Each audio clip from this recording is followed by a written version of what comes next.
दोस्तों स्वागत है आपका ए टू जेड अकाउंटिंग स्कूल में। दोस्तों आज की इस वीडियो में हम डिस्कस करने वाले हैं बैलेंस शीट को फॉर्मेट को लेकर। एक्चुअली जो भी नए स्टूडेंट आते हैं या फिर नए जो ज्वाइन करते हैं एज ए अकाउंटेंट, उनको बहुत सारी कन्फ्यूजन्स रहती हैं कि एक्चुअल बैलेंस शीट का फॉर्मेट कौन सा फॉर्मेट सही है और कौन सा फॉर्मेट गलत है। एक्चुअली जब हम देखते हैं, जब हम पढ़ाई करते हैं +1 +2 के अंदर या फिर बीकॉम के अंदर, तो हमको एक टी सेट फॉर्मेट देखने को मिलता है। इसी फॉर्मेट के अंदर हम बैलेंस शीट बनाना सीखते हैं। बट जब हम किसी कंपनी में ज्वाइन करते हैं तो वहाँ पे हमें जो फॉर्मेट देखने को मिलता है वो वर्टिकल फॉर्मेट में देखने को मिलता है।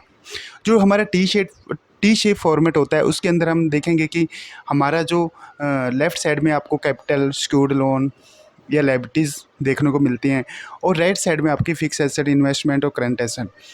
तो एक्चुअली दोनों साइड आपकी मैच होंगी तभी आपकी बैलेंस शीट कंप्लीट होती है। बट जब हम किसी कंपनी को ज्वाइन करते हैं और वहाँ पे हम देखते हैं कि जो बैलेंस शीट उस कंपनी की बनती है तो वर्टिकल फॉर्मेट में बनती है, जिसमें सबसे ऊपर इक्विटी एंड लायबिलिटीज़ आती हैं और उसके नीचे एसेट आती हैं। ठीक है, तो अभी जब तो वहाँ पे क्या होता है, जो नए अकाउंटेंट्स होते हैं, स्टूडेंट्स होते हैं, उनको कन्फ्यूज़न हो जाता है कि एक्चुअली फॉर्मेट कौन सा सही है और फॉर्मेट कौन सा गलत है। तो दोस्तों मैं पहले बता देता हूँ कि ये दोनों फॉर्मेट सही हैं, बट ये डिपेंड करता है कि जो एंटिटी है यानी कि जो बिजनेस है वो किस नेचर का है।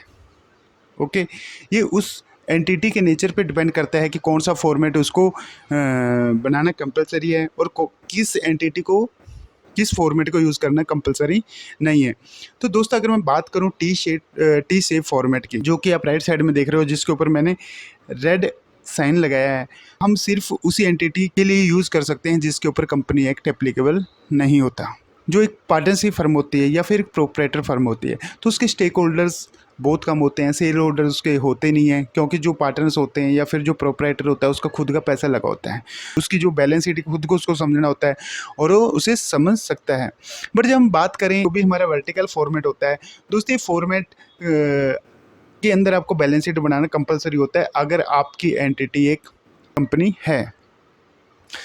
जैसे अगर मैं बात करूं रेगुलेटरी रिक्वायरमेंट की, तो जैसे मैंने बताया कि अगर आपकी कोई एंटिटी प्राइवेट लिमिटेड कंपनी है या फिर पब्लिक लिमिटेड कंपनी है, ठीक है, तो आपको इस फॉर्मेट का यूज़ करना कंपलसरी है, क्योंकि ये कंपनी एक्ट 2013 के शेड्यूल 3 के अंदर इस फॉर्मेट को दिया गया है और उसमें बोला गया है कि अगर आपकी एक प्राइवेट लिमिटेड कंपनी है, आपका जो एंटिटी है उसका नेचर एक कंपनी का है, तो आपको एक फॉर्मेट यूज़ करना कंपलसरी है। तो दोस्तों आप इस फॉर्मेट का जो एक स्टैंडर्ड फॉर्मेट है जो शेड्यूल 3 में दिया गया है, उस फॉर्मेट के अंदर आपको बैलेंस शीट बनाना कंपलसरी है। उस फॉर्मेट को आप कम नहीं कर सकते।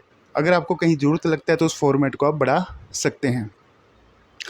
और अगर आपकी कोई एक प्राइवेट पार्टनरशिप फर्म है या एलएलपी है या एक प्रोप्राइटर फर्म है, तो आप वर्टिकल फॉर्मेट को यूज़ ना करें तो भी सही है, और आप टी शीट फॉर्मेट में बैलेंस शीट बनाना चाहते हैं तो भी सही है। अगर वर्टिकल में बनाएंगे तो भी सही है, नॉन टी शेप में बनाएंगे तो भी सही है। बट अगर आपकी कंपनी है तो आपको वर्टिकल फॉर्मेट में जो शेड्यूल 3 में दिया गया है उस फॉर्मेट के अंदर ही आपको बैलेंस शीट बनाना कंपलसरी है। तो अगला जो है स्टेक होल्डर एक्सपेक्टेशन, कि ये हम सिर्फ वर्टिकल फॉर्मेट में ही क्यों बनाते हैं कंपनी के केस में। तो दोस्तों ऐसे होता है कि कंपनी के जो स्टेक होल्डर्स होते हैं वो उसकी जो नंबर्स है वो संख्या बहुत ज़्यादा होती है, क्योंकि उसके बहुत सारे शेयर होल्डर्स होते हैं। उसके जो अदर स्टेक होल्डर यानी कि जैसे कि वेंडर्स, कस्टमर बहुत ज़्यादा होते हैं। तो जो भी अगर कोई भी वेंडर किसी कंपनी के साथ जुड़ना चाहता है तो क्या करता है, उसका पहले उसके फाइनेंशियल चेक करना चाहता है कि उसकी फाइनेंशियल हेल्थ कैसी है। अगर उस फाइनेंशियल हेल्थ उसकी अच्छी होगी तो ही उसके साथ वो जुड़ेगा, फ्यूचर में उसके साथ बिजनेस करना चाहेगा। बट प्रोपराइटर के या पार्टनरशिप के केस में ऐसा नहीं है। तो उसके जो स्टेक होल्डर्स होते हैं या उसके शेयर होल्डर्स कोई होता नहीं है, खुद का जो पार्टनर्स होते हैं खुद का ही उनका पैसा लगा होता है, या प्रोपराइटर होता है तो उसका खुद का ही पैसा लगा। तो दोस्तों लास्ट में मैं आपको एक बात और क्लियर कर देता हूँ कि हमारी कंपनी एक्ट का जो शेड्यूल 3 है उसके अंदर 3 डिविजन्स हैं। फर्स्ट डिवीज़न जिसके ऊपर अकाउंटिंग स्टैंडर्ड एप्लीकेबल्स होते हैं। सेकंड डिवीज़न है जिसके ऊपर इंड एएस एप्लीकेबल होता है, और थर्ड डिवीज़न है जिस कंपनी के लिए यूज़ होता है।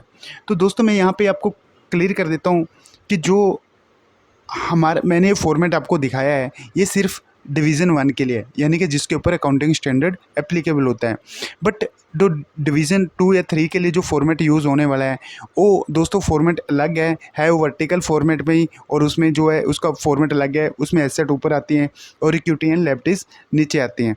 तो दोस्तों बैलेंस शीट के ऊपर मैंने एज पर अकाउंटिंग स्टैंडर्ड जो बैलेंस शीट बनती है वर्टिकल फॉर्मेट में, वो बैलेंस शीट कैसे बनेगी उसके ऊपर मैंने वीडियो ऑलरेडी अपलोड कर रखा है। उस वीडियो का लिंक मैं इस वीडियो के डिस्क्रिप्शन में डाल दूंगा, तो उस वीडियो को देख के आप बैलेंस शीट बनाना सीख सकते हैं। और अगर ये फॉर्मेट आपको चाहिए तो इस फॉर्मेट को कैसे डाउनलोड करेंगे उसका भी लिंक भी मैंने नीचे डिस्क्रिप्शन में डाल दूंगा, तो उस लिंक से भी आप इस बैलेंस शीट के फॉर्मेट को डाउनलोड कर सकते हैं। ओके दोस्तों, थैंक यू।